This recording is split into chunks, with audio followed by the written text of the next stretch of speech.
হ্যাঁ বে, তোরা মদের সাথে কি মিশিয়েছিস? একটা ছাগলকে দুটো দেখতে পেয়েছি। মানে আমরা কিছু মিশাই নাই।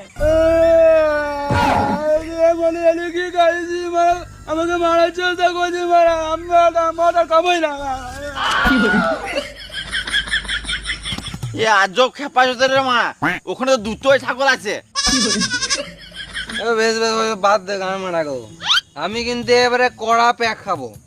তুই যেহেতু মদ খেয়েছিস, তোর তো কিডনি খুব তাড়াতাড়ি ড্যামেজ হয়ে যাবে। হয়ে গেছে তো। ইমার তাহলে খিচি কেন মাঝে?